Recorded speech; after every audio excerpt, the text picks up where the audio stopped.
Hello, Readers of the Future. I'm Endragh. We're reading more Color of Magic by Terry Pratchett. Sorry for the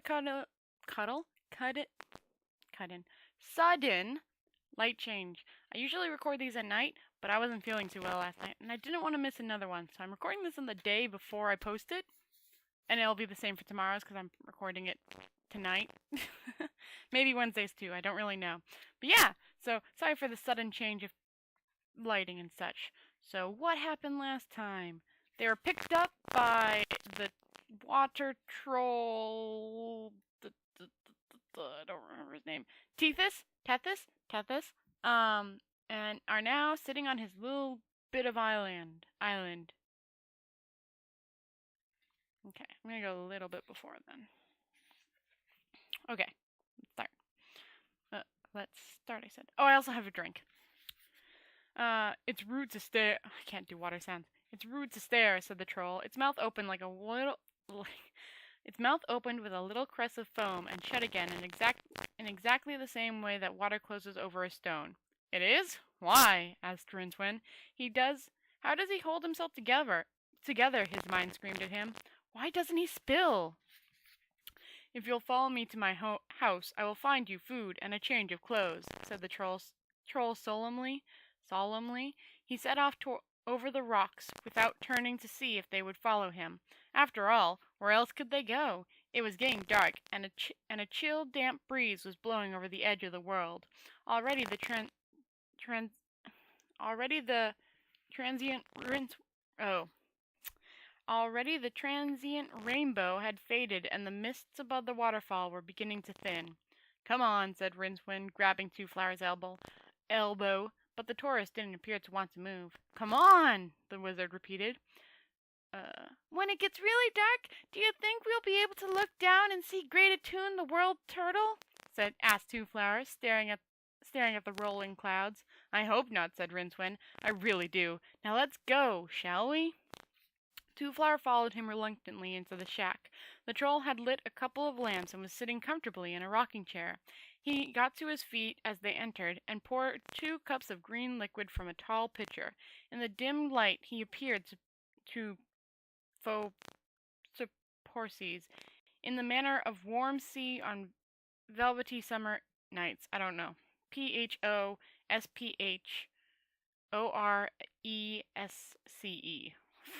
Don't know what that word is at all. Just to add a baroque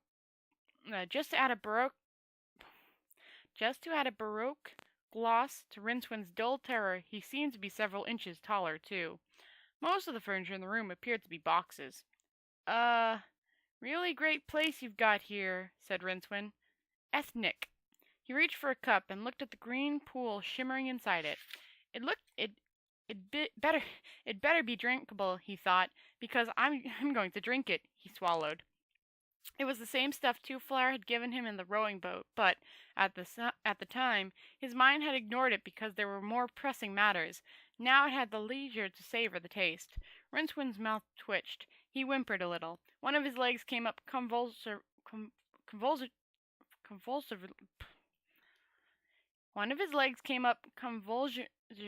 and caught him painfully in the chest. Twoflower swirled his own drink thoughtfully while he considered the flavor. Glenlivet, he said. The fermented walnut drink they freeze distilled in my home country. A certain smoky quality. Piquant. From the western plantains in, Reheagreed, Providence, yes? Next year's harvest, I fancy. From the color. May I ask how you came by it? Plants on the disc, while including the categories known commonly as annual, which were sowed this year to come up later this year, Benake, sown this year to grow up next year, and perennial, sown this year to grow until further notice, also include a few rare re-annuals, which, because of an unusual fourth dimension twist in their genes, could be planted this year to come up last year. The walnut vine was particularly exceptional in that it could flourish as many as 8 years prior to its seed actually being sown. Walnut wine was reputed to give certain drinkers an insight into the future, which was, from the nut's point of view, the past. Strange, but true. Yay, side notes. All things drift into the circumference in time, said the troll, economically, gently rocking in his chair.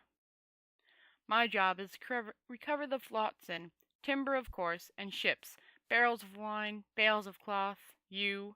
Light dawned inside Rincewind's head. It's a net, isn't it? You've got a net right on the edge of the sea. The circumference, nodded the troll. Ripples ran along his chest. Yeah. Rincewind looked out into the phosphorescent darkness that surrounded the island, and grinned inanely. Of course, he said. Amazing! You could sink pillars and attach it to reefs, and, good grief, the net would have to be very strong. It is, said Tethys. It could be extended for a couple of miles, if you found enough rocks and things, said the wizard. 10,000 of miles. I just patrol this league. That's a third of the way around the disk. Tethys slouched a little as he nodded again.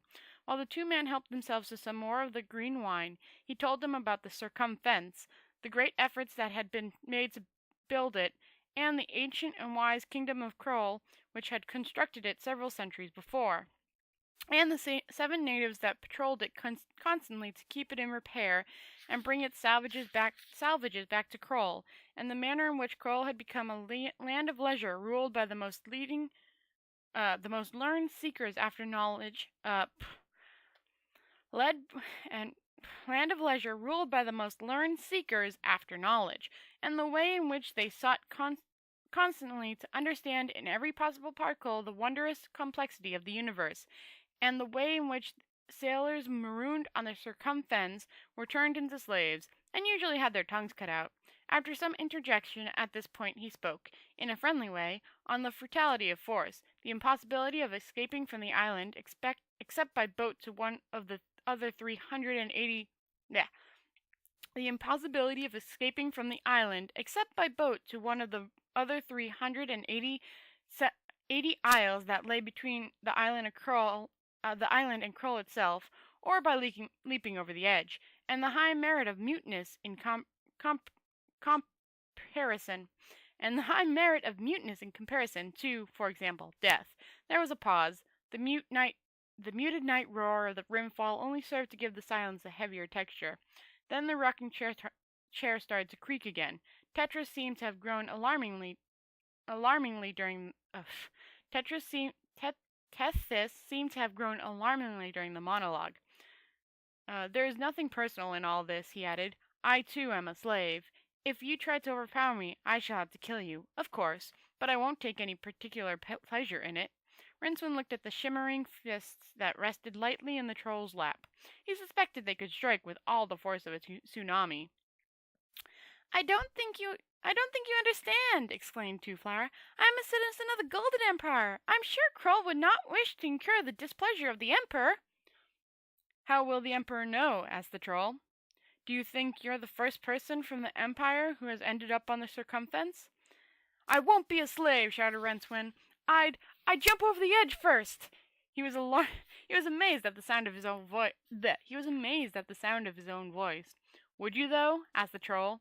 The rocking chair flickered back against the wall, and one blue arm caught the wizard around the waist. A moment later, the troll was striding out of the shack with Rincewind gripped carelessly in one fist. He did not stop until he came to the rimward edge of the island. Rincewind squeaked. Stop that, or I really will throw you over the edge, snapped the troll. I'm holding you, aren't I? Look. Rincewind looked. In front of him was a soft black night whose mist-muted stars glowed peacefully, but his eyes turned downward, drawn by some irresistible fascination.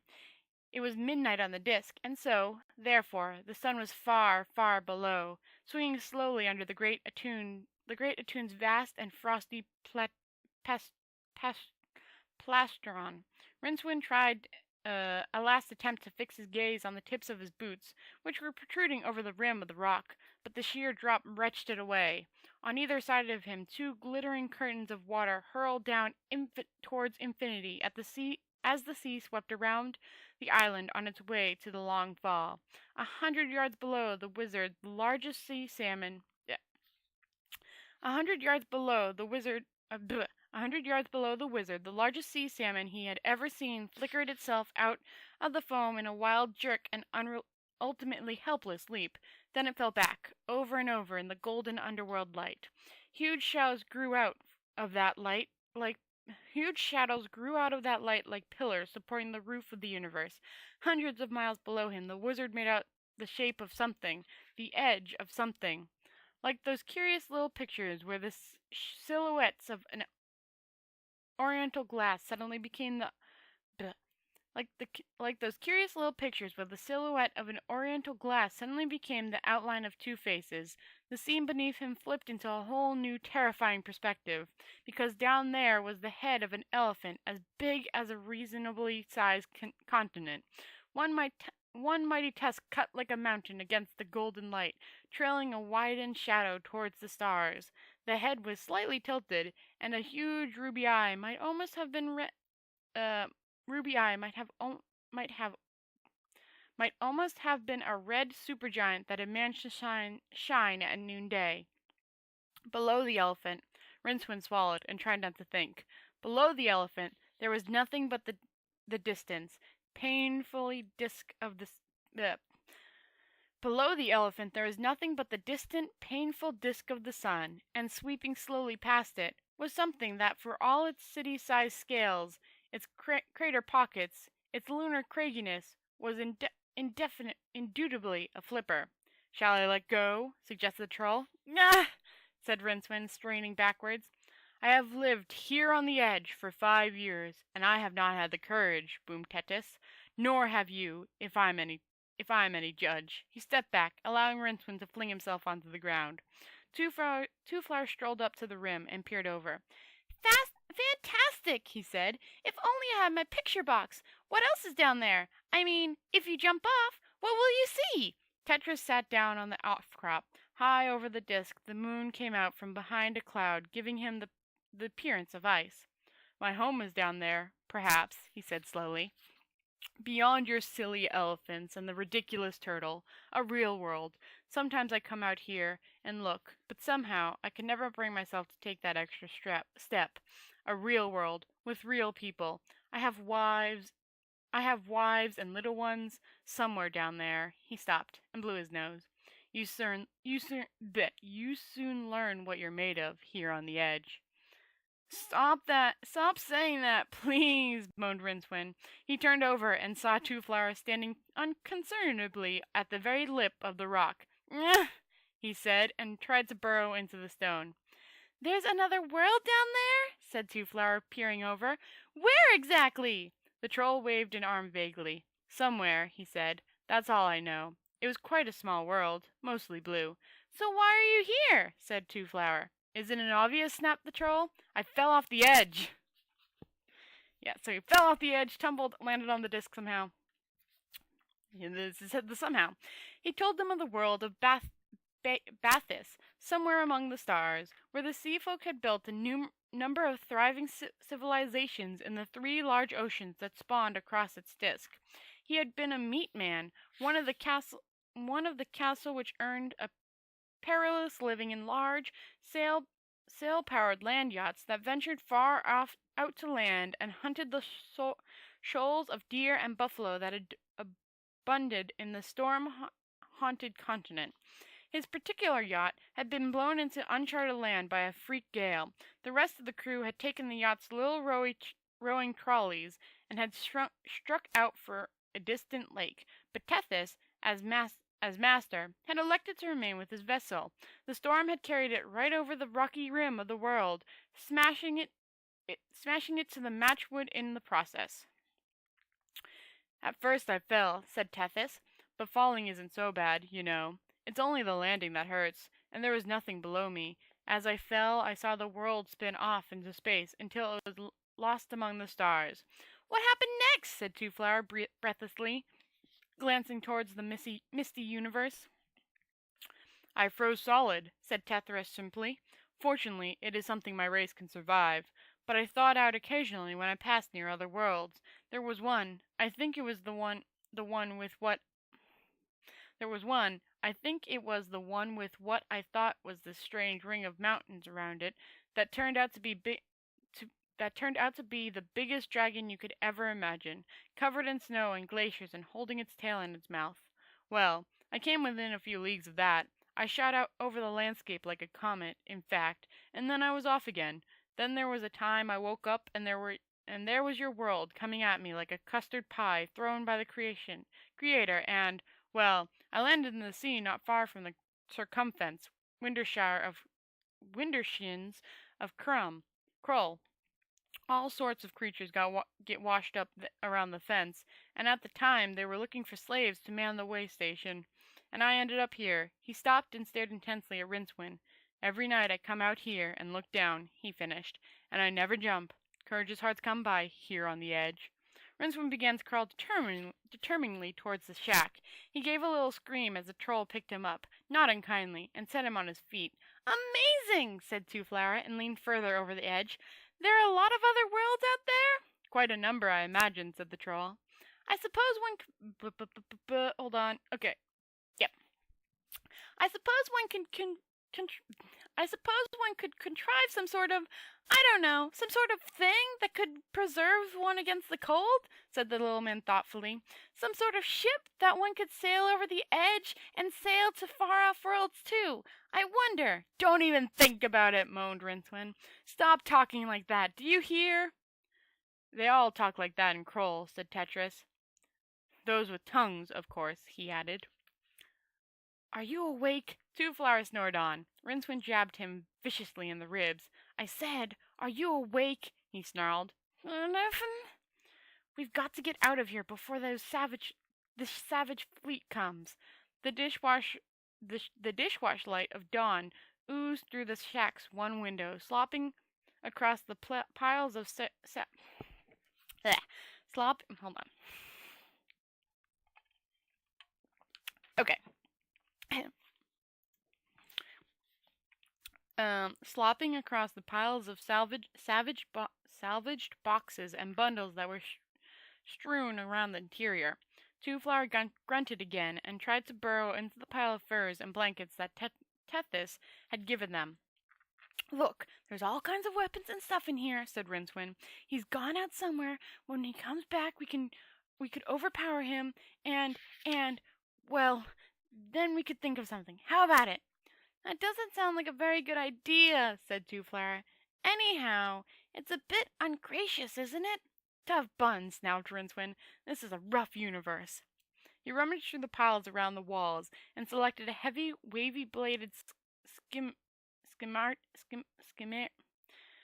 scimitar that had probably been some pirate's pride and joy. It looked the sort of weapon that relied as much on its weight as its edge to cause damage. He raised it awkwardly. "Would he leave that sort of thing around if it could hurt him?" Twoflower wondered out loud. Rincewind ignored him and took up a position beside the door. When it opened some 10 minutes later, he moved unhesitatingly, swinging it across the opening at what he judged was the troll's head height.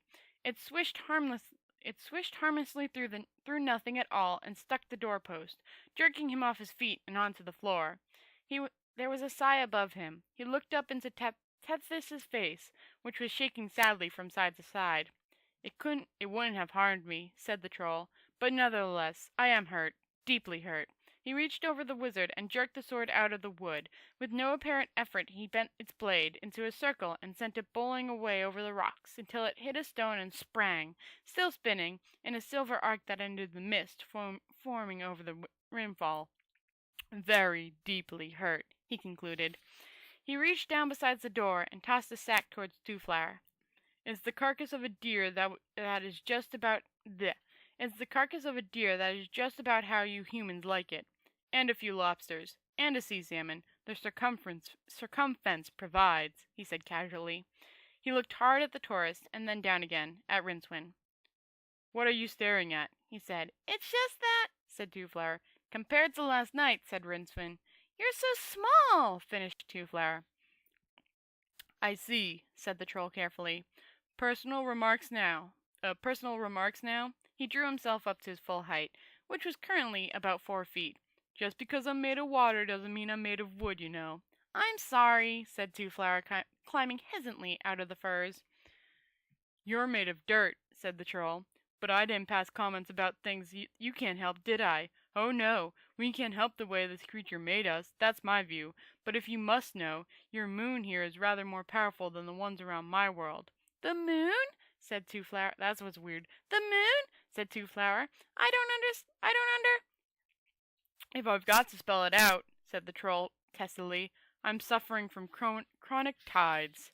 A bell jangled in the darkness of the shack. Tetris strolled across the creaking floor to the complicated device of levers, strings, and bells that were mounted on the circumference topmost strands where it passed through the hut.